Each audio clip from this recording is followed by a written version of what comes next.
So ling arthe karma kanda se tatparyam. Karma kanda hai, this tatparya, the purport, vidhi and nisheda. Lingas chaloke pravartaka jnana gocharatvena kluptam yagadi kriyagatam ishta sadhanatvam eva. What is in our common experience? Let us, in order to understand Vedas also, very often we have to understand how the knowledge takes place or how the words convey the knowledge in our day-to-day life. And we would imagine that similarly also the words of the Vedas convey the thing, convey the meaning. So loke, in the common parlance also, that if you want a good job, then you should go to engineering, you know.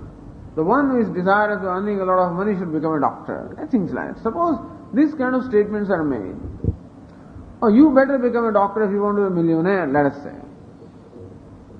Then, what does it do? This kind of a statement, that may one become a doctor if one wants to be rich, or may one become a doctor if one wants to serve the humanity, let us say. Then this statement creates what? Only the aspect that is involved in being a doctor, that it is conducive to serving. That means it has that desirable effect of providing us the situation of serving the people.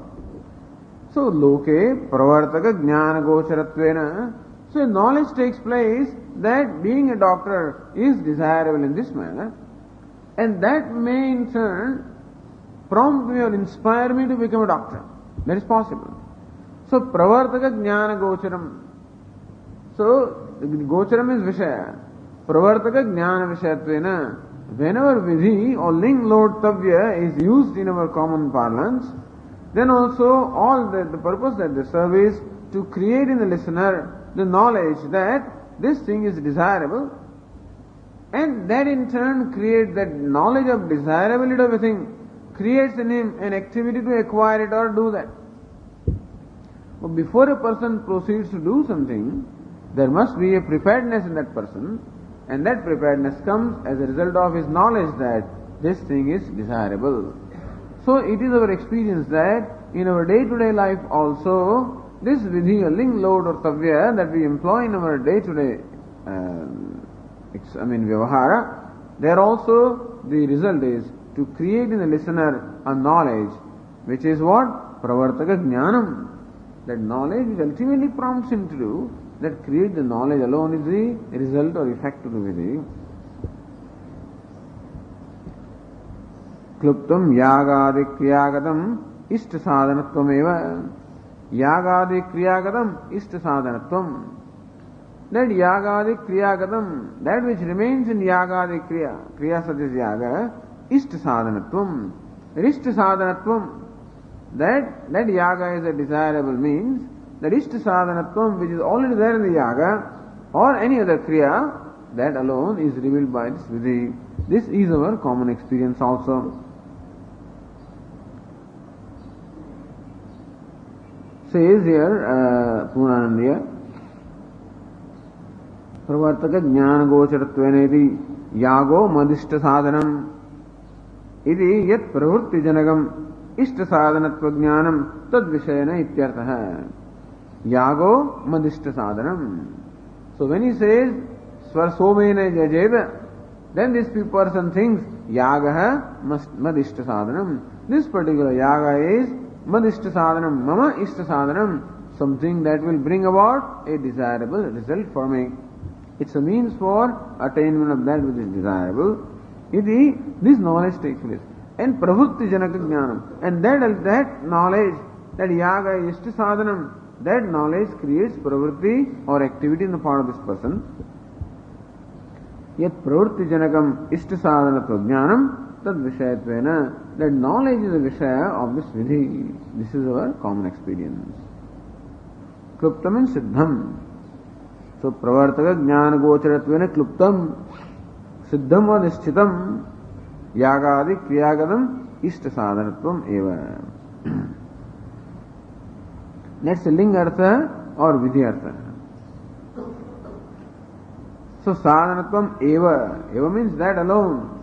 Evakara vivachchedyamaha. That is merely this and not anything else. What is not? Na kriyatah atiriktam karyam. So kriyatah atiriktam kriya rupayagat atirikta apurvatmaka karyam na lingartha ityartha.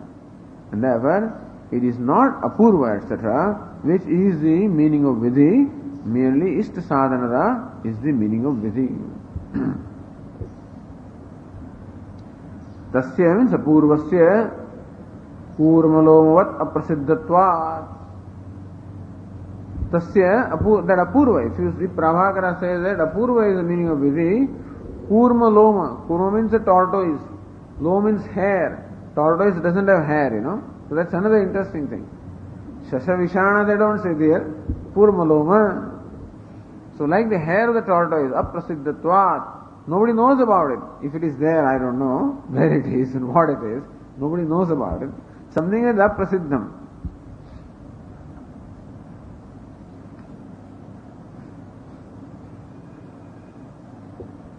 Says Purnanandiya, Pravartaka Jnana Vishatvena Siddha Swarupa Ishta Sadhanatve Lingarthasya Shakti Sambhavena Pratyakshadi Pramana Rahide Purmalomavat, it should be not अप्रसिद्धे साध्ये पूर्वे तस्य शक्ति कल्पनायाः अन्यायत्वात् इष्ट साधनत्वमेव लिंगार्थः न अपूर्वं न प्रवर्तना वा इति भावः.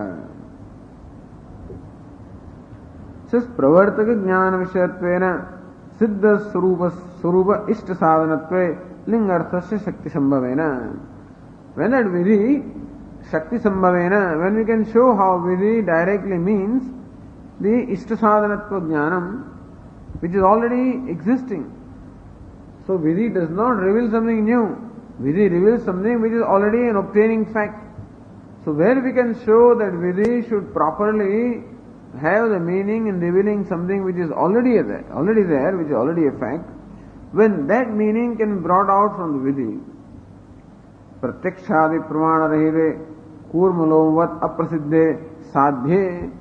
So that Ishta Sadhana is only Siddham, already there. Apurva or result is Sadhyam, which is yet to be created.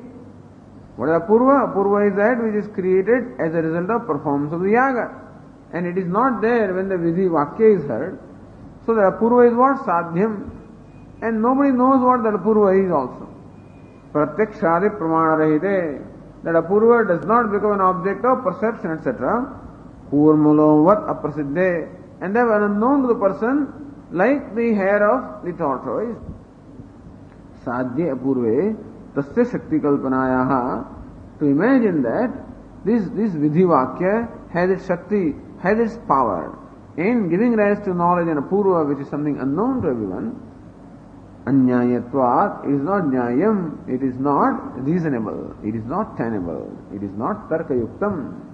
Proper is that the vidhi should reveal something which is there, which is not known perceptually, and that alone is revealed by the vidhi, and not it reveals something which is not yet created. Ishta sadhanatvaima lingartha. This is Vedanta's argument that vidhi is ishta sadhanatvam, that revealing ishta sadhanata, no apurvam, as the Prabhakara says, that apurva is the meaning of vidhi, na pravartana, meaning bhavana.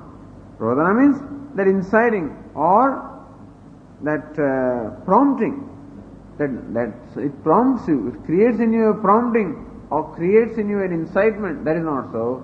It just gives you the knowledge. That knowledge in turn will create a prompting. That prompting in turn will create an action. That action in turn will create apurva is a different thing. But all that vidhi does right away is create in you the knowledge of desirability of that thing. That's all. Kurmulomvat aprasiddhatvat iti. Therefore, tasyapi paravimata karya vilakshane siddhe. Karya vilakshane siddhe dadhi somado pramanyam. Tasyapi is karmakandasyapi. Therefore, by this understanding, karmakandasyapi, even the vidhi and the nisheda that are found, that is karmakanda. Paravimata, para means mimamsaka. Prabhakaradi Abhimata. Bhatta Prabhakaradi Abhimata. That which is the opinion of the Bhatta and Prabhakara. Parabhimata Karya Vilakshane. So that which is different, seventh case, Vilakshane, that which is different from Karya. So Karyat Vilakshane Pramanyam. Dadi Somadav, that need not be there. Siddhe Arthe Pramanyam. So even Karma Kanda also has its Pramanyam in Siddhartha, in revealing that which is already a fact of life, namely Ishta Sadhanata or Anishta Sadhanata. That's why Purana Siddhe means Siddharupa Ishta Sadhanatva Ityartha. So apparently Dadi Somadav doesn't seem to be there according to Purananda reading, and that Dadi Somadav discussion comes a little later. And so Pramanyam, if it is there then also it's okay.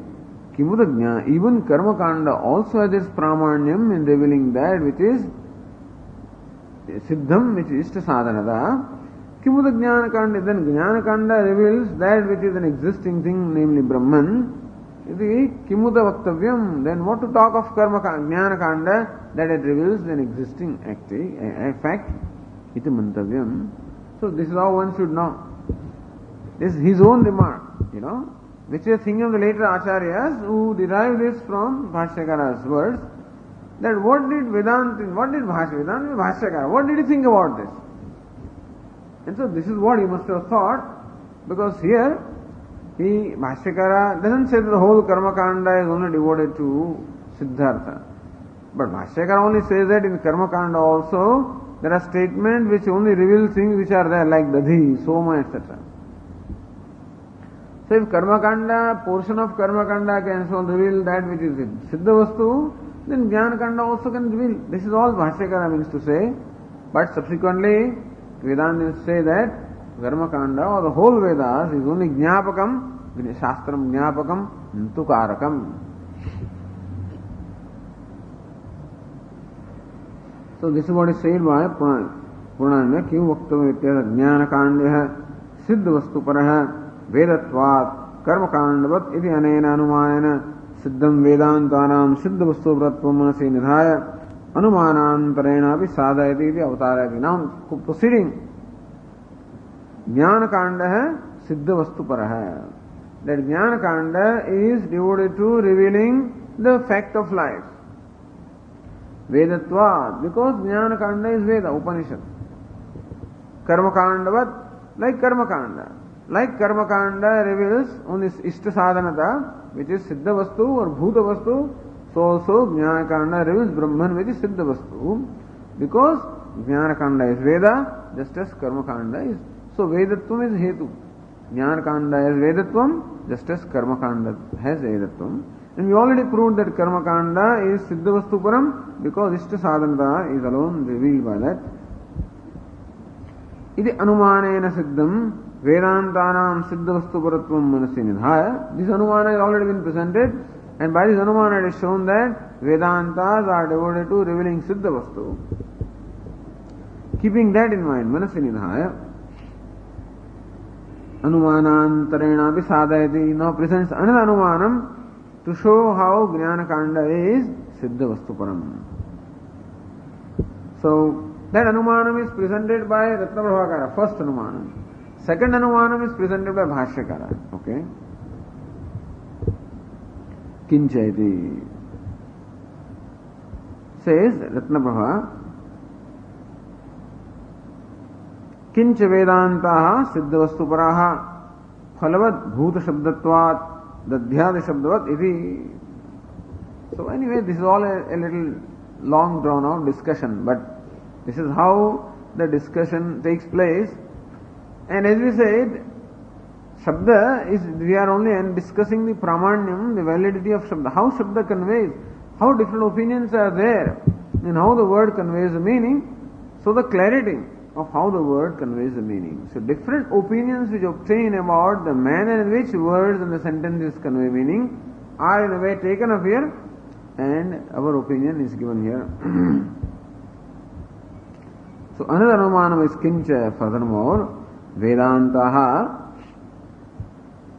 Because kincha is furthermore. The second Anumana is present. That means first one presented an Anumanam, which was not clarified by Ratnavrakara, which was clarified by Punananda. Kincha furthermore, Vedantaha Siddha Vastuparaha, that Vedantas are devoted to Siddha Vastu, meaning in obtaining entity. Phalavat Bhuta Shabdatvat. What is Phalavat? Phalavat Yad Bhutam Siddham Vastu Tat Pratipadako Yash Shabdah Tattvad. Phalavat means purposeful, meaningful, useful. Yad Bhutam meaning Siddha Vastu. Bhuta means that which is already come into existence, or that which already is in existence. Bhutam means Siddha Vastu. Siddha Vastu means that which is already there and that which is purposeful or useful. So now Vedanta says that even Karma Kanda also reveals many of those things which are not directly Kriya but which are useful in Kriya. Which are useful, that's all. In Kriya or anywhere. So there also, like Dadhi etc., have a certain usefulness with reference to Kriya. But usefulness is what is revealed by the words and not Kriya Anvaya, that is the idea there. That, so, it will say here, Dadna Juhoti. One performs the yaga with the help of Dadhi or curd. So there, curd is presented as what? Curd is presented as that with which the yaga is performed. Means curd is that which will bring about a desirable result. And so, curd is a desirable thing. Curd is this desirably, you may know curd only as something to be eaten.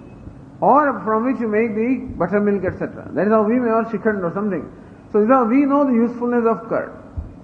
But Vedas present curd also as that which is useful in creating some specific result which will bring about Swarga or something else. So curd has this also in it, which is not evident to us. Ghee, we know how to make laddus, etc. And so we know Ayurvedic Ghritam, so how ghee brings about health, longevity.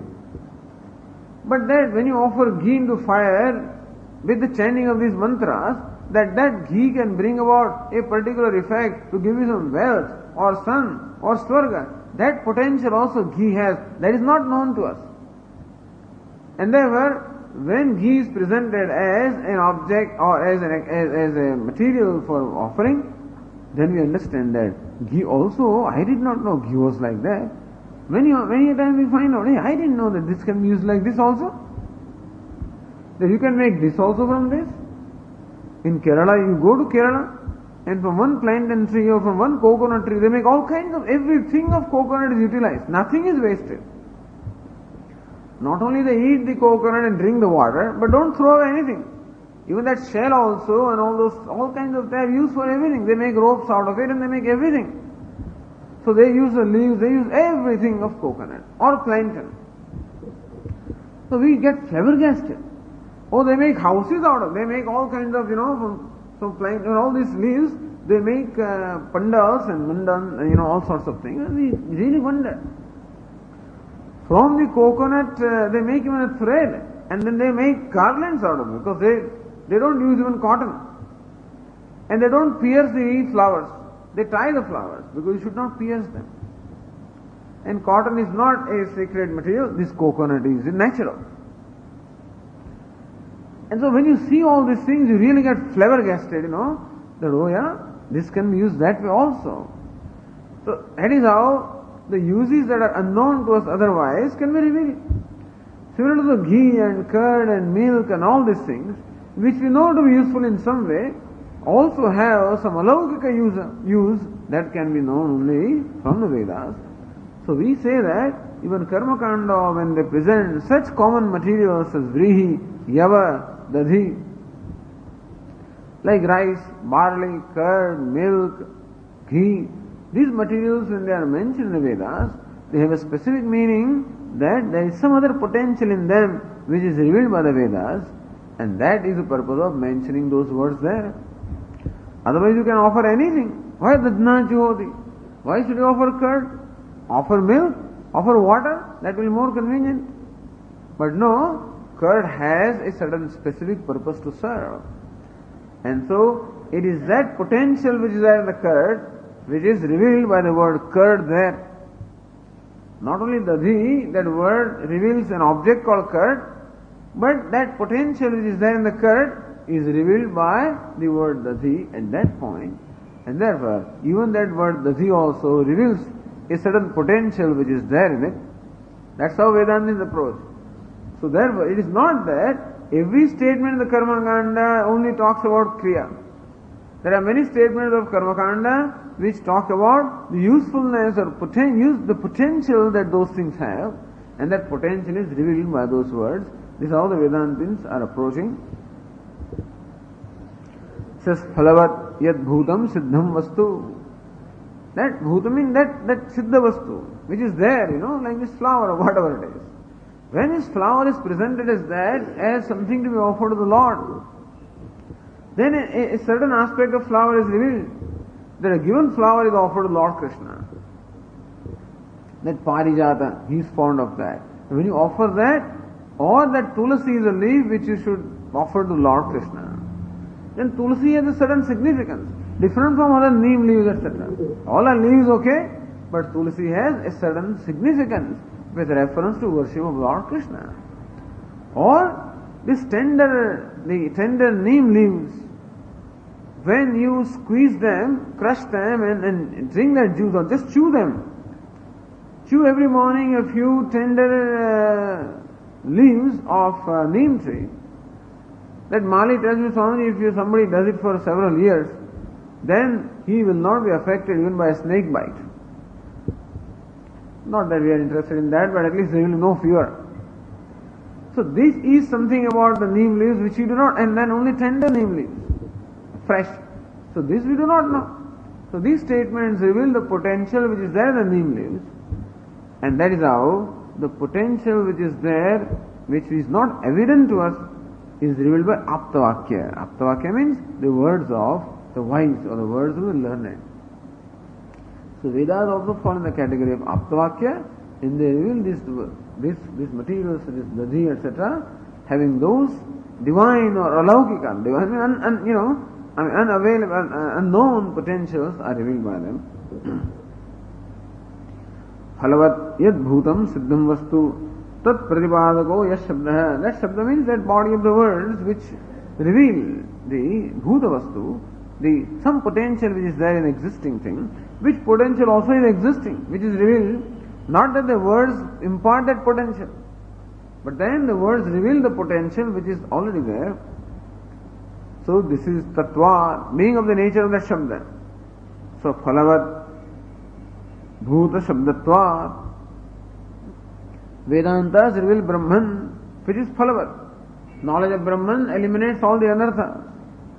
And it is bhuta vastu. Brahman is already an existing entity or a fact. And that is the nature of the words of the Veda, which are Vedanta, which reveal Brahman, which is phalavat, which is meaningful or useful. And in the Karma Kanda also there are many statements which fall in this category. And therefore we say that Vedantas also are Siddha Vastu Paraha, devoted to Siddha Vastu Apichaiti. And this is how Bhashyakara says now. That is the last sentence on page 175. Apicha amnayasya kriyartatvat anarthakyam atadarthana iti ekantena abhyupagacchatam bhutopadeshanarthakya prasangah.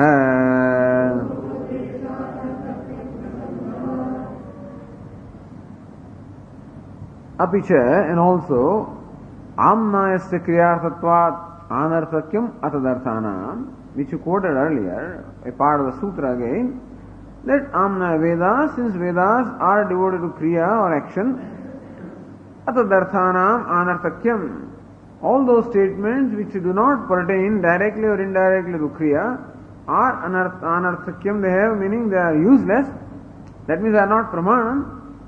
If this so, if you insist, if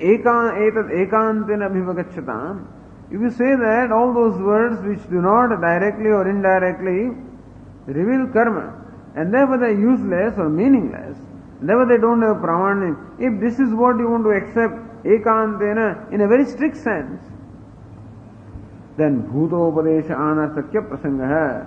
Then all those statements in the Karmakanda also, which only talk about existing entities such as Vrihi, Yava, Dadhi, Soma, etc., all of those statements also will not be considered pramanam because they only reveal something that is existing. Says, now explaining this, say Ratnaprabha, Kim Akriyataka Shabdanam Anarthakyam. It's alright. Anarthakyam Atadarthanam.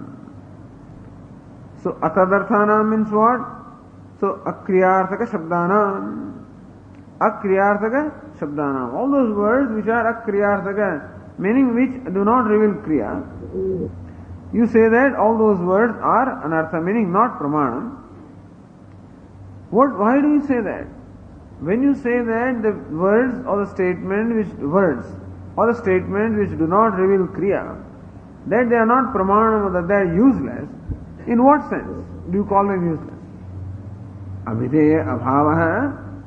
Do you mean to say that those words are abhideya with no meaning at all? Abhidhanam means a word or nama. Abhideya is the meaning conveyed by the word. Like Rama is nama, name. And the person Rama is the meaning conveyed by that name. So person Rama is called Abhideya. And then the word Rama is called Abhidhanam. Like rose. The word rose is Abhidhanam. And the object that is conveyed by the word rose is Abhideyam. So are you saying that those words which only talk about existing things are meaningless because they do not have meaning at all? Abhideya abhavaha, meaning they have no meaning at all. Phala abhavava, or that they do not have any purpose to serve. You say that those words are not pramanam because there is no meaning, or is it because they have no purpose to serve? What makes you think that there is anarthakyam? Arthavatta means what? Meaningfulness. What is meant by meaning? The word meaning has two meanings. Meaning is what? The meaning of the word. Meaning is also purpose. What's the meaning in this? We say. What's the meaning in doing all this? When we say that, what is the purpose of doing it? So what artha in Sanskrit also, which means meaning in English, has two meanings.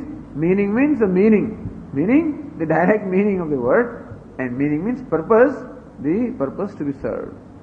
Here also, abhideya abhavaha, phala abhava. What do you mean by meaninglessness? That they are meaningless. What is the purpose of the word? What's the meaning of the word? Meaning there. Adyaha. If you say that those words do not have any meaning at all, then Bhashyakara said, Amnasya kriyarthatvat anarthakyam atadarthanam iti. Iti means what? Iti nyayena.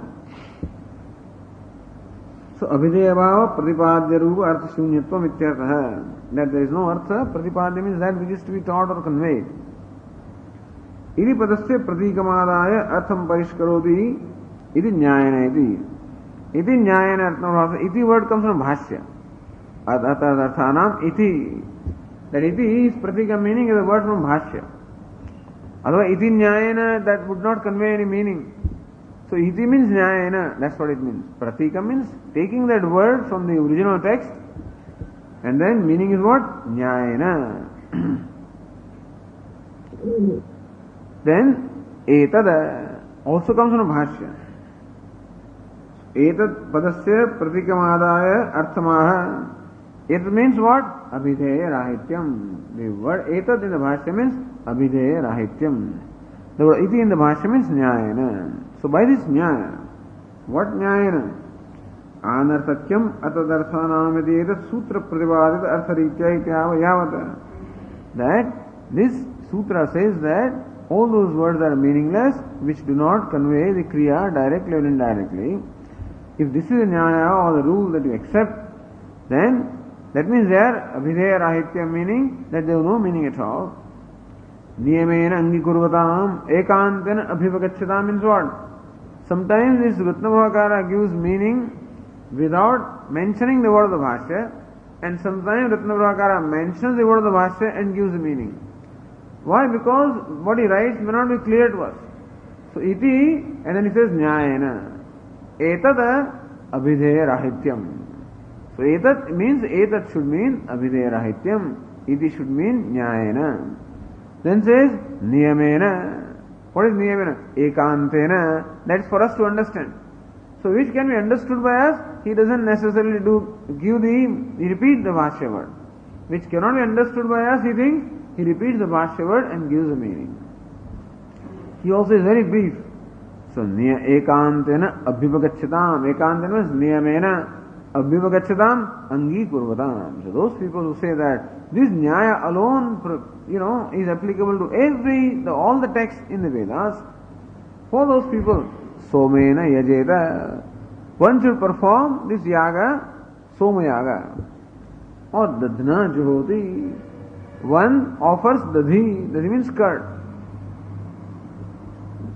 Ityadi vakyeshu, dadhi somadi shabdanam artha shunyatvam syad ityartha. So this word dadhi doesn't convey any kriya. Word soma does not convey any kriya. So all these words, they will be meaningless. If you say that those words have no meaning, perhaps they mean the meaning is some alaukika meaning. That means these words have no meaning at all, and this is what you will have to say. All those words that are vrihi, yava, dadhi, soma, all those words will be meaningless.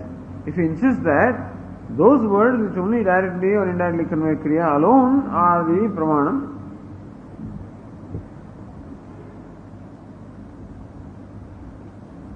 niyamena etat sutrartha anatalangena langanena or langhena ityartha, right? That without transgressing the meaning of the sutra, that this sutra is applicable throughout, and that is how this niyam alone must be the rule for evaluating the pramanya of every word. If this is what you insist, then this will be the problem. Angi kurvatam vrittikarana, these vrittikaras have this bhutopadeshanam ityadi amshasya arthamaha bhutopadesha anarthakyam bhutopadeshanam anarthakya prasangha. Bhuta upadeshanam. Upadesha means teaching, or upadesha means instructing, or the upadesha means word also. Bhuta means the existing entity. Like dadhi, soma, etc. are called the existing entities. Bhuta upadeshanam anarthakya prasangha. Then there will be anarthakyam or meaninglessness of all those words also. This is what will happen.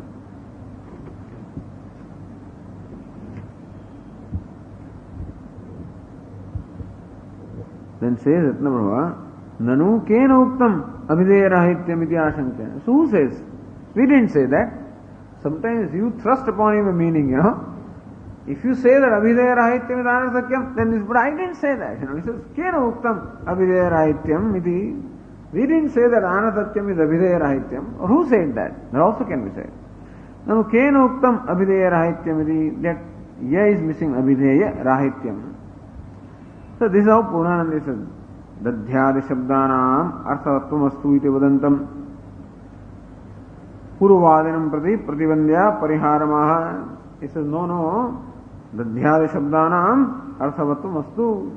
He says, no, dadhi, all of those words should be considered to be meaningful. Iti vadantam purvadinam prati, toward the purvadis who says that Dadhyadi shabda should have meaning. Pratibandhya pariharamaha. Pratibandhya means in the same manner, you give parihara means the reverse, the refutation is done. Pratibandhi means who accepts the same kind of position and then refutes his position. So, nanu kena uktam abhideya rahityam di ashankyaha. Says, who says that anarthakyam means abhideya rahityam? Idi ashankya, with this shanka is there, aha, pravritti, Bhashyakara says, pravritti nivritti viditachesha vyatirekena bhutam ched vastu upadishate bhavyarthatvena kutastha nityam bhutam nopadishate iti ko hetuhu. Pravritti, nivritti, vidhi, meaning pravritti vidhi and nivritti vidhi. Vidhi of the nature which involves pravritti and vidhi which involves nivritti. So vidhi and pratisheda, tas shesha vyatirekena, and shesha means those which are directly, which are helpful in vidhi and pratisheda. Vyatirekena, other than that also, bhutam ched vastu upadishati shastram, if shastra does talk about, upadishati only mentions those things which are just existing entities such as Dadhi Soma. Bhavya Tattvena, why are they mentioned there? Not for the sake of mentioning. Bhavya Tattvena, Bhavya means dharma, that which is yet to be created. For the purpose of dharma, or the yaga, or the result, or the apurva, which is to be created, for the purpose of creating that, if Dadhi, Soma, Vrihi, Yava, such the existing entities are mentioned by the Vedas. So if Vedas can mention those things, and you consider those words also as Pramanam because they are the Veda Shabda, then Kutasya Nityam Bhutam Vastu Na Upadeshiri Ko Hetuhu. And how can you say that word Brahma should not mean Brahma? The word Dadhi, what should it mean there? It should mean Dadhi. Word Soma means only Soma, not something else. There the word Dadhi in the Karma Kanda should mean Dahi, nothing else. Soma means Soma. Vrihi means rice. Yava means barley. There is no other meaning there. Simply Brahma means Brahma, that's all. Don't say Brahma means something else, Or Brahma means something that is to be meditated upon. Brahma means Brahma. If you want to meditate, that's a different problem. There is a different situation. But just as Dadhi means Dadhi, as Soma means Soma there, so also Brahma should mean Brahma. If the word Dadhi, Soma, Vrihi, Yava and so many other things, so bricks are also kinds of things that are talked about there. So all those things which are mentioned there should mean what they mean, what actually the common meaning is. If that is the case, then why not we say that when Upanishad talks about Brahma, that it has meaning in Brahman and not nothing else? What makes you think that Karmakanda, when it mentions this Bhutavastu, that the meaning is in Bhutavastu, and that Jnanakanda, when it talks about Brahman, that the meaning is not in Bhutavastu, in your saying Ko-Hetu, what is the purpose? It's a question. What's the purpose? Not that there is no Hetu, what's the purpose?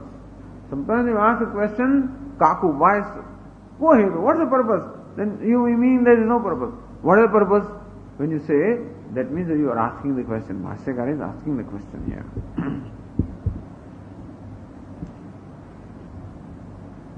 Says Ratnabhava, upon pravritti nivritti vyatirekena jasya arthamaha karya vyatirekena. So Bhashyakara says pravritti nivritti vyatirekena. That's the meaning, the reading of Purnanandya. That Vidhi Tat Shesha doesn't seem to be in the Purnanandya or in the Ratnabhava also, of Purnanandya anyway. So Vidhi Pratisha Nivritti Pravritti Nivritti Vyatirekena jasya arthamaha Karya Vyatirekena iti. Karya Atirekena meaning excluding the Karya. Bhavya Sattvena meaning Karya Sheshatvena. Dadhyadi Shabdo Bhutam Bhakti Chet. Karya Vyatirekena other than Karya. Bhavya Sattvena to serve the purpose of Bhavya means Dharma. Karya Sheshatvena to be useful in Karya or performance of an action. Bhavya Sattva means Karya Sheshatvena. Dadhyadi Shabda Bhutam Bhakti Chet. If Dadhyadi Shabda mentions that which is an existing entity, Tarhi Satyadi Shabda Kutastham Na Bhakti Dyatra Kohetu. Then Satyam Jnanamanantam Brahma, these words, that they do not mean Brahman as they are, and they mean something else, iti kohetu. What is the purpose? What exactly is your reason why you say that Satyam Jnanamanandam, these words do not mean Brahman merely, where Dadhi, Soma, etc. merely mean Dadhi and Soma, iti kohetu. What is the purpose in your saying that? So karyam abodhayitva api karya vyatire karyam vina meaning karyam abodhayitva dadhi soma etc. They do not give you direct meaning or instruction about karya. Pratikamadaya arthamaha bhavya sattvena is pratikam. Artha is karya sheshatvena. Bhakti means bodhayati. Okay, if he teaches you karyam abodhayan dadhyadi shabda कार्याय दध्यादि रूपम सिद्धम वस्तु बोधयति चेत इति पूर्व पक्ष अनुवाद है. So karyam abodhayan, not actually teaching karya. Dadhyadi shabda hai karyaya, for the sake of karya. Dadhyadi rupam siddham vastu bodhayati. That word dadhi etc. just gives you mentions or makes you know objects such as dahi or curd, which used to serve the purpose of a certain kriya. Iti purva paksha anuvada hai iti. Then tarhi, that is the Siddhanti's question. Satyadi shabda hai कूटस्थम न वक्ति इति को हेतु. को हेतु इति अत्र किम शब्द है प्रश्नार्थक है. को मीन्स इट्स ए क्वेश्चन. तथा च हेतु विषयकम प्रश्नम हेतु उद्घाटन द्वारा विवरणोद्वयी. व्हाट इज ये हेतु? भाष्यकार says को हेतु. सो दैट को हेतु is mentioned by Ratnaprabha. And तथा च हेतु विषयकम प्रश्नम. सो दिस प्रश्न और the question which is asking about the hetu or the reason, hetu udghatan dwara vivranoti. Ratnavakara explains that question by revealing what is the possible hetu or the reason that Bhashyakara may have in mind in asking the Purva Pakshi. Say Ratnava kim kutastasya akriyatvad ud akriyasheshatvad va iti prashna hai. Kutastasya akriyatvad. Because kutastha is not a kriya. Brahman is not kriya. Uta or akriya sheshatva. Then again there is a va, not perhaps necessary. Akriya sheshatva. Or because Brahma is not helpful in kriya. Is it because Brahman is not kriya, therefore you say that the Vedantas do not teach Brahma? Or because Brahman is not useful in kriya, therefore you say Vedantas do not teach kriya? Then you have to keep your mind very alert, because you keep on introducing different alternatives anyway. Better study when you come here tomorrow. You better take a look at this thing and spend some time with it. Then perhaps otherwise you'll doze off, Anyway, we'll have to bear with this for perhaps one more day. Okay. Says kudastasya akriyatvat satyadi shabda kim kudastam navakti iti purvena anvaya. Kudastasya akriyatvat. Then you have to say kudastasya akriyatvat kim. This is how purvena anvaya. That kim kudastasya akriyatvat kudastam satyadi shabda kudastam navakti. Uta kudastasya akriyasheshatvad satyadi shabda kudastam navakti. This is how the anvaya is. Kudastasya akriyatvad satyadi shabda kim kudastam navakti iti purvena anvaya hai. Akriyatvad means akaryatvad. Karya bhinnatvad iti yavat. That kudastam is something different from kriya. Is that why you say that kudastha is not the meaning of the Vedas, or that it is not helpful in the kriya? Iti prashna hai. Prashna, Siddhanti prashna. Siddhanti is asking this question, what is the purpose in your saying it to the Purva Pakshi? Evam Siddhanti prashna sthite. When Siddhanti asks this kind of question, he akriyatvat navakti Purva Pakshi uttaram utthapayati. Purva Pakshi says akriyatvat navakti. Purva Pakshi says, we say that akriyatvat or kriya bhinnatvat, meaning this kudastam Brahma is not a kriya, and therefore we say that Vedantas do not reveal Brahman. Then we say Dadhi also is not kriya. That's how the answer will be. So, idi Purva Pakshi uttaram utthapayati nanu iti. Says now nanu dadhyadehe karyanvaitvena karyatvad upadesha न कूटस्थस्य अकार्यत्वादिति आद्यमाशंक्य निरस्यति नहीति. Says then Purva Pakshi says nanu dadhyadehe karyanvaitvena. It is true that dadhi itself is not karyam, karyanvai. You perform a certain yaga and dadhi is that which is useful in that yaga or is a part of that yaga. Without dadhi the yaga will not be complete. In that sense dadhi itself is yaga also. What is yaga after all? See, we say Dadhi itself is yaga also, because what is yaga? So many materials are there and you do certain chestas, and that is how the yaga is. So Dadhi also is yaga, we'll say, because without Dadhi yaga cannot be completed. And so, Karyanvaitvena, since Dadhi also is part of the karya. Karyatva. So Dadhi also is called karya. Because without Dadhi that kriya cannot be complete. Therefore we say that Dadhi also is kriya. Upadesha. Therefore the karma kanda mentions Dadhi. Na kutasthasya. But kutastha is not a karya because it doesn't accomplish any kriya or is not involved in any kriya. Therefore, akaryatvat, kutasthasya akaryatvat is the adim. Therefore, we say that Dadhi and kutastha are different. Dadhi itself is kriya and kutastha is not kriya. And therefore, the Vedas can teach or mention Dadhi but cannot mention kutastha. Iti ashanke nirasati nahi. That's Bhashyakara says. Nahi bhutam upadishyamanam kriya bhavati. Nahi bhutam upadishyamanam. Just because a bhuta or an entity such as Dadhi etc. is mentioned, na kriya bhavati. Just by mentioning Dadhi etc. it doesn't become kriya. Only when it is taken a larger perspective that ultimately it generates in you the knowledge that it is to be used for a kriya. But just because what Dadhi, Soma etc. is mentioned, the knowledge that it creates is that it is helpful in performance of this kriya or helpful in creating a certain result. Then iti kartavyata, that at a given time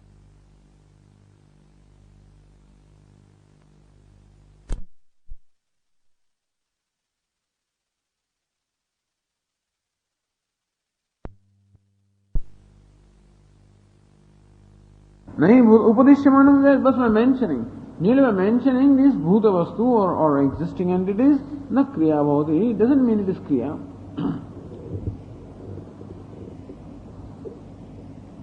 That's what Ratnavasa says, dadhyadehe karyatve karya abhede sheshatvaha nahi atah bhutasya karyadbhinnasya dadhyadehe shabdarthatvam labdhamiti bhavaha. Dadhyadehe karyatve. This dadhi etc. is karyatvam here. It is still karyam, karya abhede, it is non-separate from karya, sheshatvahani. Then it doesn't become a shesha, meaning a helpful entity in karya. Ataha bhutasya karyad bhinnasya dadhyadehe sabdarthatvam labdham. Ataha, therefore, bhutasya. Then, if you want to accept dadhi etc. as karya shesham, then it is not karyam. In that case, bhutasya karyad bhinnasya dadhyadehe Shabdarthatvam labdhamiti bhavaha. So Dadhi etc. which is bhutam. Karya bhinnasya, different from karya. So Shabdarthatvam labdham. Okay, in that case, Dadhi etc. has the meaning Dadhi, in as much as they are then accessories for kriya. Either way.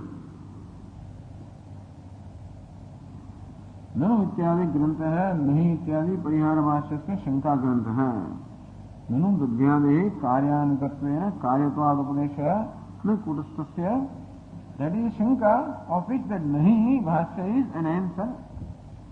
Prashnasya purvapaksha uttara privada grantha iti bhedaha. Prashnasya, and a question that kohetuhu, that particular question, purvapakshi uttara privada grantha iti bhedaha. Then purvapakshi gives the uttara. That Purvapakshi Uttara Pratipadaka Grantha iti bhedaha. That Kudasthasya Akriyatvad or Akriyasheshatvad, this prashna becomes the Uttara of the Purvapakshi, and that Uttara of the Purvapakshi, and Dadhyadehe Karyanitatva is the question of the Siddhanti, of which this is a Purvapaksha Uttara. Kudastha Vaishamyamaha, that Kudastha is different from Dadhi, Dadhi is different from Kudastha, Dadhyadehe says, so Nanu Dadhyadehe, okay.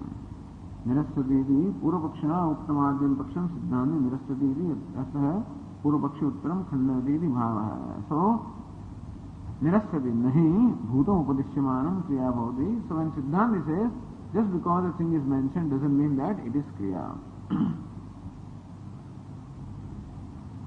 अतः भूतस्य कार्याद् भिन्नस्य दध्यादेः शब्दार्थत्वं लब्धम् अतः कार्यशेषत्वेन कार्यत्वाभावात्. So it is not karyam, then it is karyashesham. If it is karyashesham, then bhutasya karyaad bhinnasya dadhyadehe shabdarthatvam labdham. Then Siddhanti says that if you say that Dadhi is Karyam, then Dadhi cannot be Karya Shesham. If you say Dadhi is Karya Shesham, then it is not Karyam. So even though it is not Karyam, still it can become it is something that is taught by the Vedas. So Vedas do teach Dadhi etc. which are not directly Kriya, but then they are different from Kriya, useful in Kriya but not Kriya. So those that are useful in Kriya are taught, and therefore Dadhi which is not directly Kriya but useful in Kriya, if it can be taught, then Brahman which is not directly Kriya can also be taught. This is how.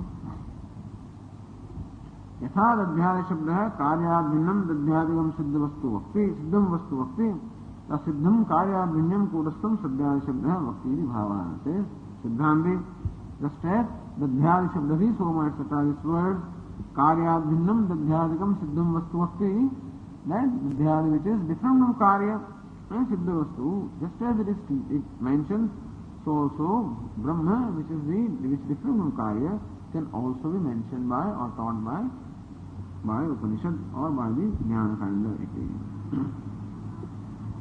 Okay, we'll continue this tomorrow.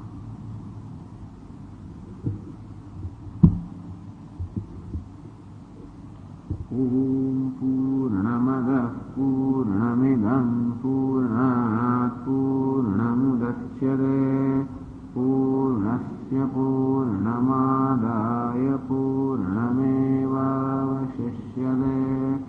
Om Shanti Shanti Shanti. Shankaram Shankaracharyam Keshavam Badarayanam Sūtra Bhashya Krutau Vande Bhagavantau Punah Punaha Ishvaro Gururatmedi Murti Veda Vibhagine Vyomavad Vyapta Dehaya Dakshinamurtaye Namaha. Om Shanti Shanti Shanti. Om Atha Tattu Samanvayad. Line of page 175, Bhashya. Apicha Amnayasya Kriyarthatva Anarthakyamatadarthanam Ityetata Ekantena Abhivagacchatam Bhutopadesha Anarthakya Prasangaha Pravritti Nivritti Vidhi Tatshesha Vyatirekena Bhutam Ched Vastu Upadishati Bhavyarthatvena Kutastha Nityam Bhutam Nopadishati Iti ko hetuhu Nahi Bhutam Upadishyamanam Kriya Bhavati. Now the point that is made is Amnayasya Kriyarthatvad, that the entire Amnaya of the Veda is devoted to Kriya. Anasakyam Atadarthanam, and therefore all those sentences or words Atadarthanam do not have their purport in Kriya.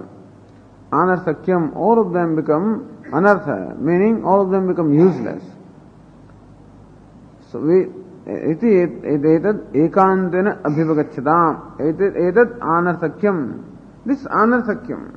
this meaninglessness of all those words or sentences which do not directly or indirectly relate to karma, if they are considered to be useless, if you strictly follow this, ekantena abhivagacchatam, if you say that there is no exception to this at all, this is a rule that is applicable to every word and every sentence of the Vedas. Bhutopadesha anarthakya prasangaha. In that case, there will be anarthakya prasangaha. There will be this occasion of anarthakya or meaninglessness or uselessness of bhutopadesha, of all those words and sentences which only give upadesha of bhuta, that which is an existing thing. Meaning those which are not related to kriya. Existing thing means all the existing substances, mere facts of life. So wherever there is a mention of this thing in the Vedas, all those things would become meaningless.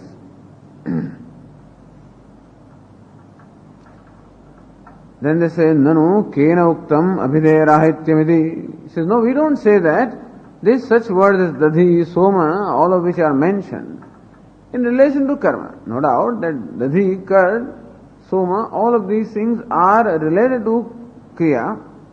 However, these words are also mentioned, and therefore when the word dadhi is employed there, it means dadhi.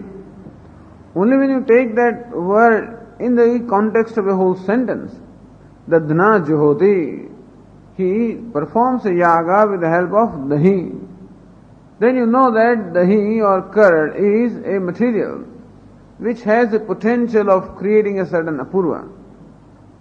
But by itself, dadna means with the help of curd. That's all it means. And therefore, somena yajeta, one should perform the soma yaga.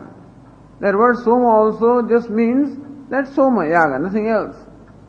So all of these, ivrihi, yava, and so many other things that are mentioned in the Vedas in this manner, in connection with a kriya they are mentioned, no doubt, but still they convey meaning independently by themselves without any relation to kriya. This is the idea here. And therefore every word is capable of giving rise to its own meaning without the need for it being necessarily involved in some kind of a kriya.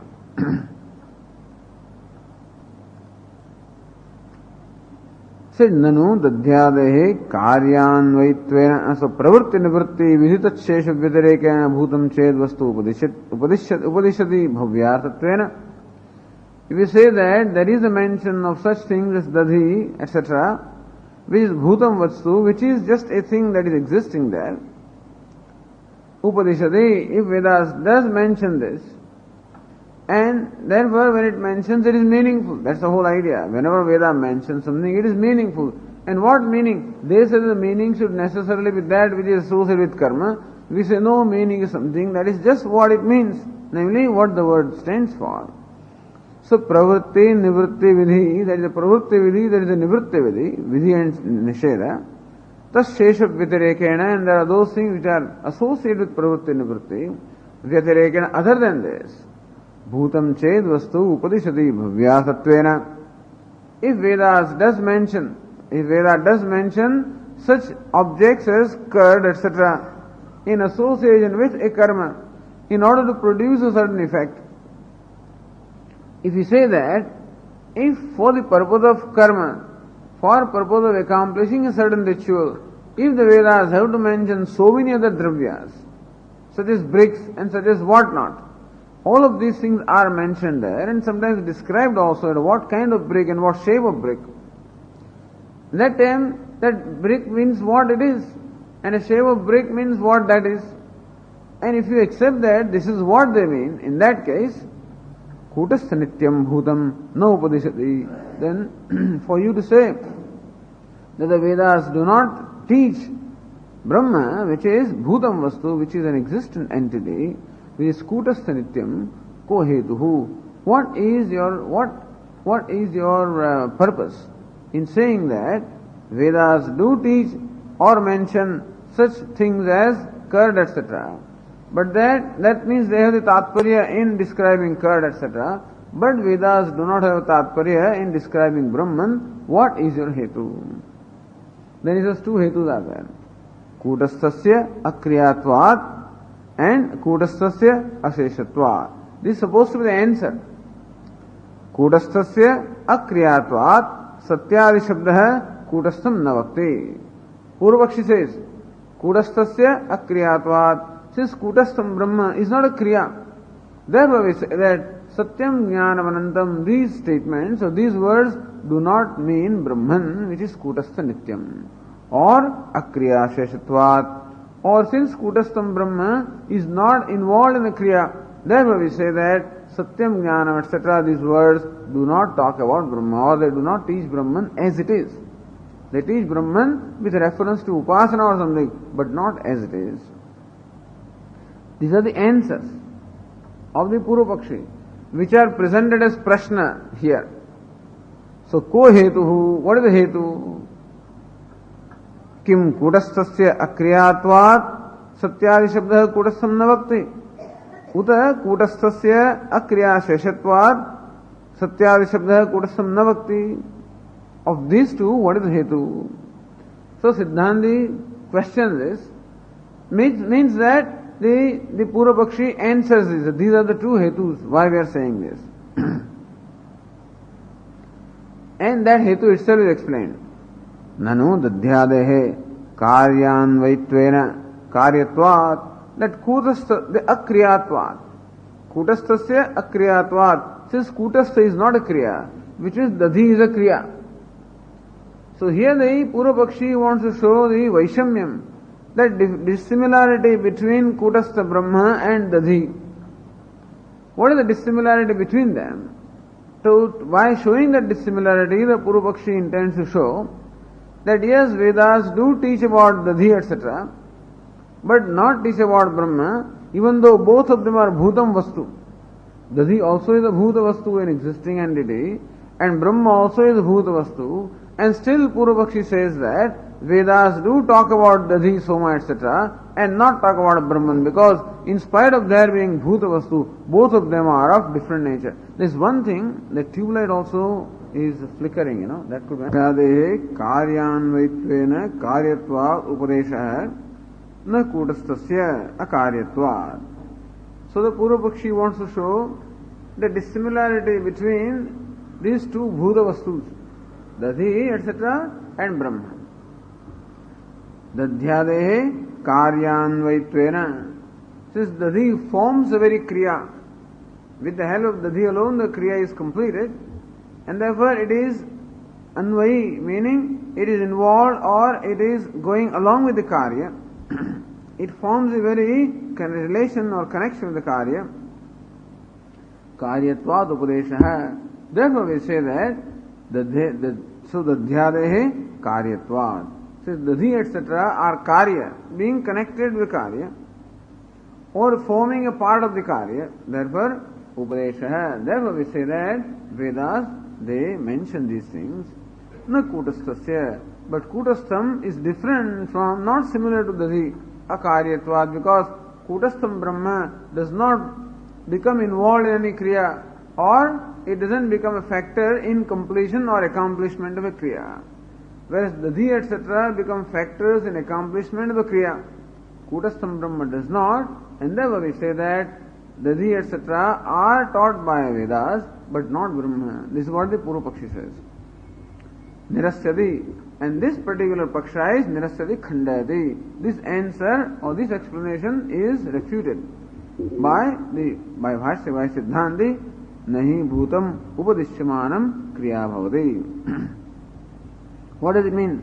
Say Ratnabhava, Dadhyadehe Karyatve Karya Abhede Sheshatvahanahi Ataha Bhutasya Karyat Bhinnasya Dadhyadehe Shabdasatvam Labdhamiti Bhavaha. So you cannot say that the Dadhyadi is actually Karyam. You cannot say that. Why do we not say that? Dadhyadehe Karyatve Karya Abhede.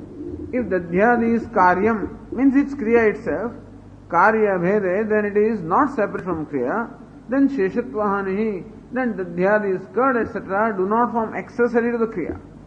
Actually, it is only proper that Dadhi, Soma, etc. form the accessories to the Kriya and not Kriya itself.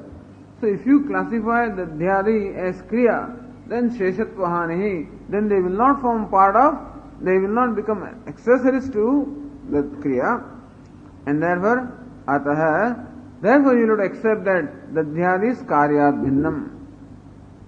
Karyat Bhinnam, you will have to, Siddhanti says to Purva Pakshi, that you will have to accept that Dadhi etc. is not Karya. He is different from Karya, different from Kriya. Had Dadhi etc. been Kriya, then Dadhi or Kurd will not form accessories to the Kriya, which is what they are. So Yajanam etc. is Kriya, Dadhi, Soma etc. is not Kriya, and therefore they are always classified as Kriya Shesha, meaning those which form the accessories to the Kriya. They are helpful in accomplishing the Kriya, not themselves Kriya. And therefore, Sheshatvahanihi. If you accept the Dhyadi etc. as Kriya, then they will not be classified as Kriya Shesha. In order for them to classify as Kriya Shesha, you would accept that they are different from Kriya. So, Karyad Bhinnasya Dadhyadehe Shabdasatvam. So, Dadhi, Soma, etc. also form, they are also not Kriyatvam. They also do not have Kriyatvam. Therefore, in spite of their not having Kriyatvam, they still form the part of teaching of the Vedas, and therefore, even though Kutastha Brahma does not have Kriyatvam, that also should form the part of teaching of Vedas. So this is what Siddhanta says, Sheshatva Hanihi. You cannot say that Dadhi, Soma, etc. if it is Kriya. It is a Dravya. And with the Dravya, his Kriya is accomplished. It is not Kriya. Therefore it is different from Kriya. So in spite of Dadhi, Soma being different from Kriya, how they form part of the teaching of Vedas, so also Kutastham Brahma can be different from Kriya and can form the part of teaching of Vedas. What's wrong with it? That's what Purnananda said in the line 6 from the bottom. Yatha dadhyadi shabdah karyad bhinnam dadhyadikam siddham vastu vakti. Just as such words as Dadhi, Soma, etc., they all of them form part of the teaching or Upadesha of such materials as Dadhi, as curd, etc., which are different from Karyad bhinnam dadhyadikam siddham vastu vakti. Tatha siddham karyad bhinnam Kutastham satyadi shabdha vakti iti bhavaha. Same manner also Kutastham Brahma, which is not a Kriya and which is Bhuta Vastu, can definitely be taught by Vedas. This purely technical, purely legal point, let's say, Mimamsa. You say that what does Veda teach? Vedas only teach Kriya. In that case, how will you classify these Dravyas such as Dadhi, etc.? They are not Kriya, or are they Kriya? If you accept that Dadhi, etc. are taught by Vedas, and Brahman is not taught by Vedas, what difference do you see between Dadhi and Brahma? Brahma is not taught by Vedas because it is not a Kriya? He says yes. Then Dadhi also is not a Kriya. So in spite of Dadhi not being Kriya, if it can be taught by Vedas, why not Brahma also? Then it takes a second paksha. We do not say that Dadhi is Kriya, but Dadhi forms an accessory to the Kriya. Dadhi is helpful in Kriya. Your Brahma is not helpful in anything. Therefore, Dadhi is dissimilar to Brahma. Therefore, Dadhi can form the part of teaching, but Brahma cannot be. That is the second point. Dvitiyam Shankade. This is Dvitiyam Shankade. Kutastasya, says Purnananda. Kutastasya dadhyade vaishamyam upavadayanna. Dvitiya paksham utthapayati ityartha. Purvapakshi utthapayati. Kutastasya dadhyade vaishamyam upavadayanna. Alright, another kind of dissimilarity is being shown between Kutastha and Dadhyadi. So, showing the dissimilarity that both are Bhuta Vastu, alright, and still they are dissimilar. And therefore, just because it is Bhuta Vastu does not mean that they are similar. That's what Purvapakshi says. So, he wants to show another dissimilarity. So, Dadhyade Vaishamyam Upapadayan Dvitiya Paksham Utthapayati shows another Paksha, showing the Vaishamya or dissimilarity between Dadhyadi and Kutastha.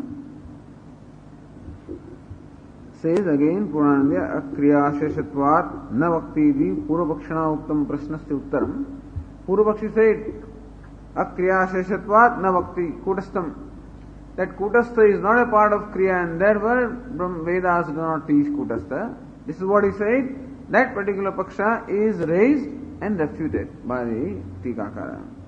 The Purvapakshana Uktam Prasnasya Uttaram Prapanchayati and then Khandayati. First of all, the Purvapakshi Prashna is, or his own position is first clarified and then that position is refuted.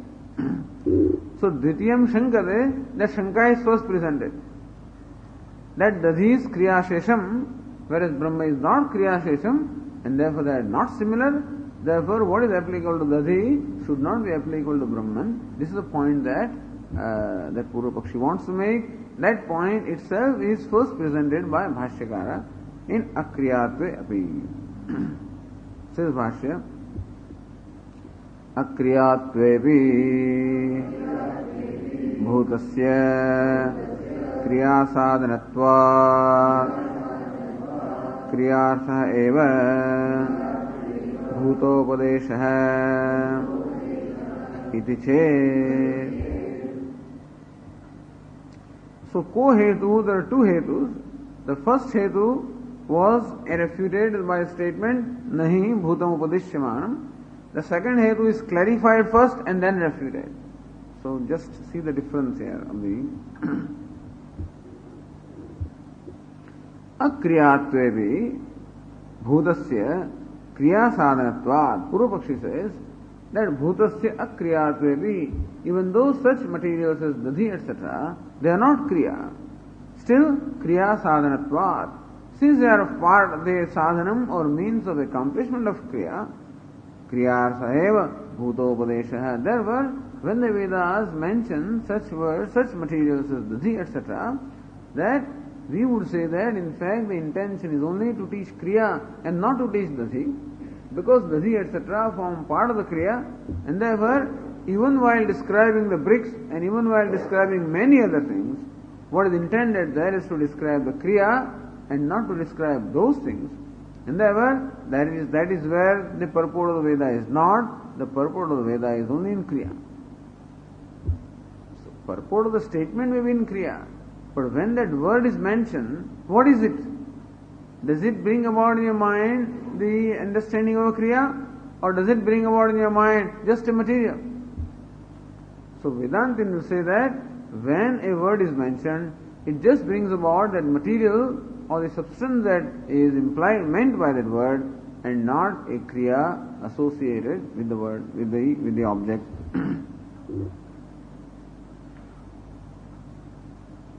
So this is what Ratnavara says. Kriyartha, that is the Bhashya word, means Karya Shesha Paraha. Kriya means for the sake of kriya, which means Karya Shesha Paraha. It is devoted to being an accessory to the kriya, useful to the kriya. Purvapaksham Purayati. Ratnavrakara, he Purayati, he fills up the missing, the blank there in the Purvapaksha. Kutasthasya tu akarya sheshatvat na upadesha iti bhavaha. So Purvapakshi said that dadhi etc. are taught by Vedas because they are not similar to Brahman, but Brahman not being similar to dadhi is not taught. That is the whole idea.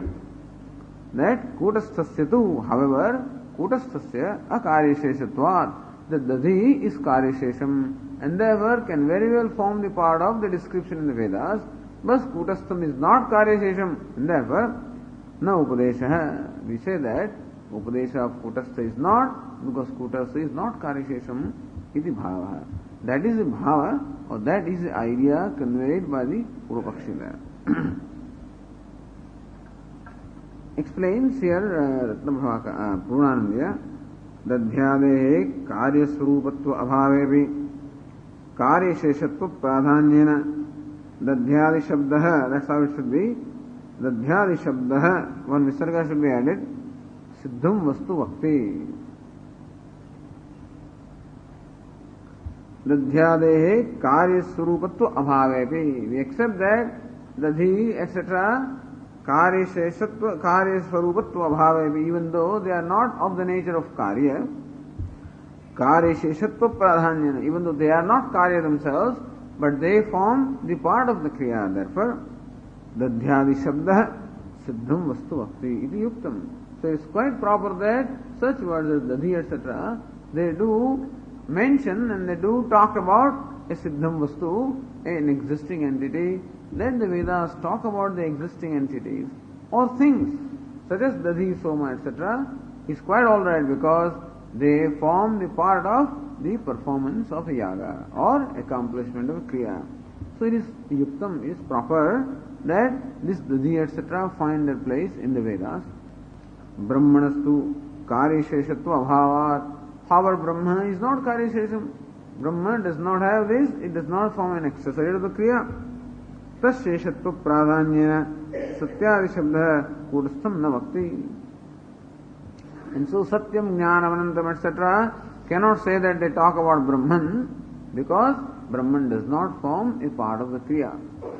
Iti yuktam, and therefore, that these words do not talk about Brahman also is proper, that Dadi etc. talk about a bhutam existing entity, that also is proper, and that Satyam Jnanam Anantam does not talk about Brahma also is proper, because in spite of there being bhuta vastus, they are not similar. One is Karya Shesha, other is Karya Shesha. It is not.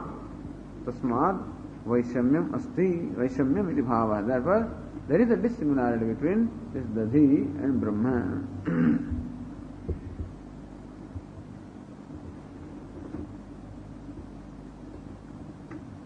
Okay, this is Puru Paksha.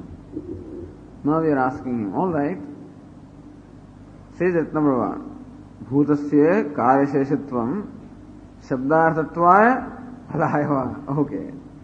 Bhutasya Karyasheshatvam, this is called hair splitting, but this is necessary because there is vagueness, that clarity is not there in the statement. We just make statements and we also entertain beliefs. We entertain many beliefs or notions thinking that we are all clear about it, but we are not clear. When we really go into the details of the mechanism involved in this Kriya, then we realize where the flaws are. Therefore it is necessary to understand, to go into the details of the mechanism of what brings about this conclusion on his part, that this Dadi etc. can form the part of Upadesha, and Kutastham Brahma cannot form part of Upadesha. He is quite insistent about it, because a lot of things are at stake. His whole belief system depends upon this, his whole system depends upon this. Amnayasya Kriyarthatvad, that Amnaya is devoted to Kriya, and therefore the life is meant for Kriya. And the Kriya or Karma is the principal means for Purushartha. And that is how they keep on presenting Karma as the primary means in life. And therefore Vidhi Nisheda are the primary things. Therefore you can never get out of Vidhi Nisheda for the whole of your life. Therefore the whole of your life, regardless of who you are and where you are, you must perform the Nitya Naimitika Karma. This is the whole thing. So there is no such thing as Karma Sannyas. It is all meant for people who are not qualified, who are useless or incapable of performing Karma. For them Sannyas is alright, but for all those able-bodied people, Karma alone is a way of life. So this is their belief, and this is how they are leading their life. And everyone has to have a justification for what they do, otherwise you cannot do. Why are people so insistent, or why is it so important for them to justify their opinions, or justify their position? Because upon that depends their life, you see. And therefore if somehow that position is shown to be not based on reason, is just based on a misunderstanding, then the person also crumbles down, because what is a person? Person is nothing but what he believes. Person is nothing but the conviction that the person has. And then if we discover that our convictions are based on all wrong things, or lack of understanding, or lack of inquiry, then we also crumble down along with our convictions. So that is why here a great thing is at stake. We may feel that what does it matter, but it is necessary to settle every one of these things, only because upon this is based the whole life. Every little thing ultimately affects the ultimate conclusion, and that conclusion forms the very basis of life. At any moment, whatever we do is based on the ultimate conclusion we have about our life. So what perception of life we have always influences everything that we do at every moment. And even if we are not able to do, then also we know that we are not doing it, and it creates in us a guilt feeling. So that perception of life can create a lot of conflict also. That on one hand you have the perception that non-violence is a way of life, and suppose we violate for some other reasons, ulterior reasons, then there is going to be a guilt feeling in our mind. And so that perception of life is very important. So in all this discussion, what is intended is to have a clear perception, that's all. Then you will know how to relate to Vedas, how to relate to scriptures, what to expect from the scriptures, and in what way scriptures communicate what they do. All of these things are properly understood. And therefore, these kind of discussions become necessary. And when we don't take enough time to scrutinize our process of thinking, then we may go along, with vague or ununderstood ideas or ideas that are not clear to us, and we may just merely go along with them. So this is the process of clarity. If the thinking is as clear as that in our life, then there can be no problem at all. According to Vedantins, all the problems only arise from either wrong thinking or unclear thinking. Generally speaking, wrong thinking. Avichara siddha samsara. Wrong vichara, wrong conclusions are really the purpose of. At first, I am the body. That's it. This begins from there. That's the conclusion. It's a conclusion. It's not a fact. But we have never taken time to look into whether this conclusion is valid or not. Just accept it, that to be true, and just merely conduct ourselves accordingly. Not only one life, all lives will go on like this. It's not that who will challenge this conclusion? Unless somebody challenges, or unless something arises in our mind as to, wait a minute, let me think about things, then perhaps there is an opportunity, there is a chance, otherwise it will go on. So all these processes are to look into the very mechanism of our drawing various conclusions, because our life depends upon those conclusions. So now, is it okay? You say that this dasi etc. is karya shesham, it forms a part of this kriya. It helps in accomplishment of the kriya. Okay. Bhutasya karya sheshatvam shabdarthatvaya phalayava. That a bhuta vastu such as dasi etc. is an accessory to a kriya such as a yaga, is shabdarthatvaya. Is it what you derive from the shabdartha or phalaya, or from the phala or from the result do you say that? Na adhyah, he says, well, this is not a problem, naisha doshaha iti, and so the Siddhanta says that shabdarthatvaya. Shabdartha means it is not the shabdartha. So if shabdartha is there, then also there is no problem. That's how shabdarthatvaya. Suppose that in shabda it says that dadi is a part of this kriya, then also there is no problem. That is, why is it not a problem? Or how then in that case also dadi is not different from kutastham Brahma. That both of them remain bhuta vastu of the same nature. Even though one vastu forms a part of kriya, other thing does not form a part of kriya, even then, really, as far as the words are concerned, it does not really make a difference. How it is, that is being explained. Na adhyah ityaha naisha dosha. So Bhashyakara says, naisha dosha kriyarthatvepi kriya nirvartana shaktimad vastu upadishtameva. So here we do accept that bhuta vastus or the existing entities also have different natures. One is kriya nirvartana shaktimad vastu.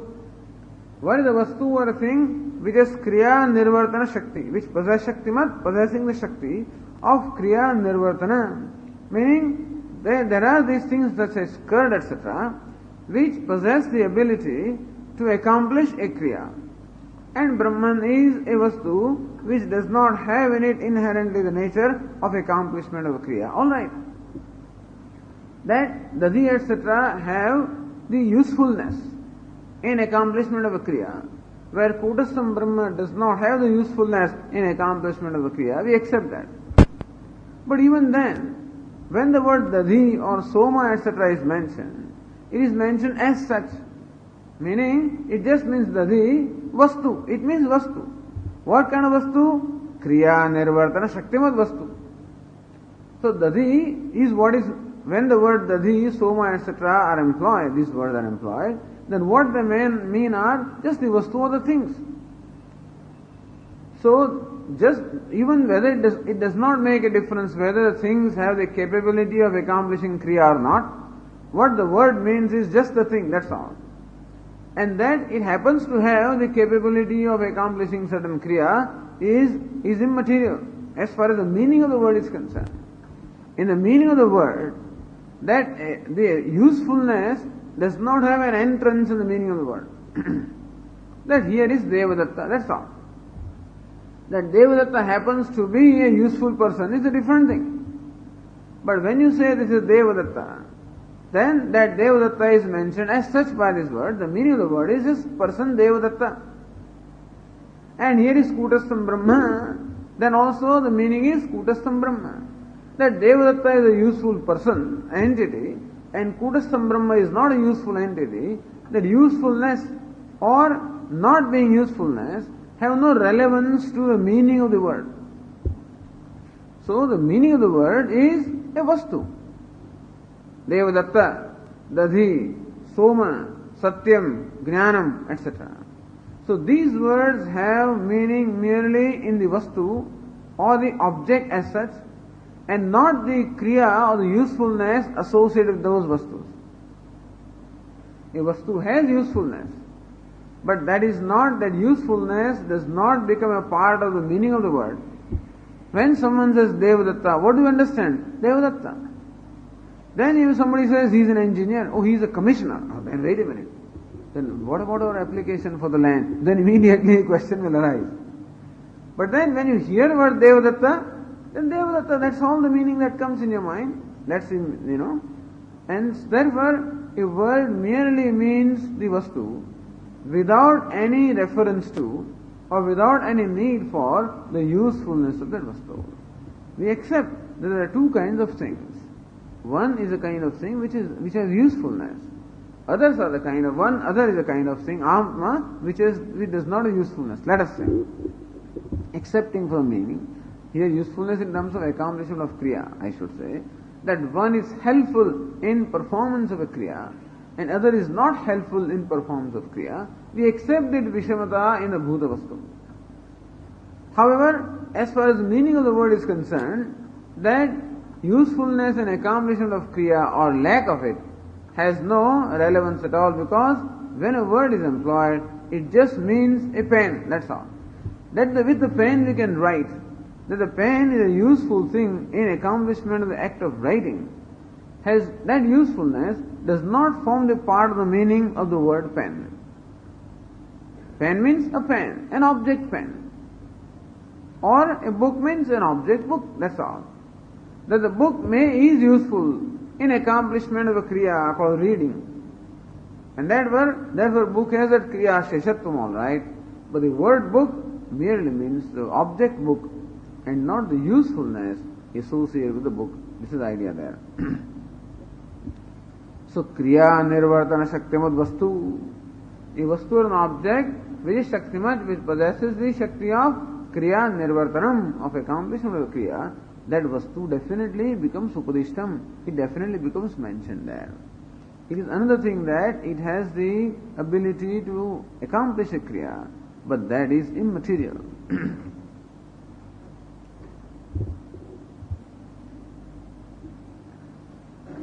Says Ratnaprabha on the page 178, Dadhyadehe karyasheshatve satyapi Shabdena vastumatramayo upadishtam na karyanvai shabdatah. We come back to our old discussion. This is where we began also. As to when a word is used, like go hu, when it is said, go hu, cow. Then what does this word cow convey? Does it convey simply an object cow? Or does it convey the idea that something is to be done with the cow? Their opinion is that a word always conveys some kind of a kriya. We say that putraste jataha, an illustration was given, putraste jataha. Hey, son is born to you. This putra or son here, what does it convey? Does it convey an object with which something is to be done? Or does it convey an object as such? There is nothing to be done with putra. So putraste jataha, a son is born to you. There the word putra or son merely conveys the object son without having anything to do, without having any kind of relation with the kriya. Therefore, this kind of a statement is there, putraste jata, and the whole class of statements which merely describe the facts There we understand the meaning of the word putra. The fellow who is listening to the statement, putraste jataha, a son is born to you, may not know the meaning of the word son. But then he sees that the listener is very happy, and then he takes bath, etc., because that's sutak or whatever. So he takes bath.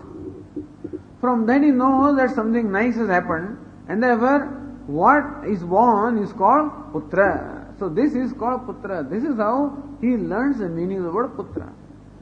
Nothing is done with the putra. So this is merely a statement of fact, and we say that even such statements also convey the meaning without any association with the kriya. And so one can learn. And so we say that all the learning is like this only. He says learning always comes from kriya. We say learning comes from the description of existent facts. And that is all. That is how in the first learning when you learn a fact, what is it? A for apple, that's it. B for boy, C for camel, D for a dog, whatever it is. So when you learn this apple and boy and camel and dog, etc., you just learn them as they are. With a dog, you don't imagine a running thing necessarily. A dog is a dog, that's all. And then of course, when a word dog is employed in Kriya Pada, then you will associate a Kriya with a dog, only when it is employed, when it forms a part of the sentence. But then it is not necessary that the word dog must necessarily be associated with a Kriya. A dog, a good dog, bad dog. He is a good dog. He is a shepherd, he says. So shepherd means a fellow who looks after the sheep. That's all it describes a dog. And therefore we said here that dadhyadehe karyasheshatve sati api, even though dadhi, soma, etc., they do form part of the kriya, shabdena, dadhyadi shabdena, by this word dadhi, etc., vastu matrameva upadishtam, that merely an object called dadhi alone is understood. Na karyanvai, not dadhi as connected with the kriya. Iti shabda, karyanvai shabdartha. We say that shabda is not karyanvai, so dadhi shabda doesn't convey any kind of an association or connection with the kriya. Anvitartha matre shabdanam shakti grahanam ityartha. Because we accept that not kriyanvitartha shabda, that shabda does not the shakti or doesn't convey the meaning in relation to a kriya, but shabda conveys meaning only as connected with some compatible word. They say that shabda must always be connected with the kriya. We say no. Neelam utpalam. Neelam means blue. So blue lotus. That blueness has to be connected not with the kriya. Is connected with lotus, which is compatible to blueness. And therefore a word, if at all, has to be connected with a compatible word and not necessarily kriya. And therefore that every word conveys kriya is not right. Therefore we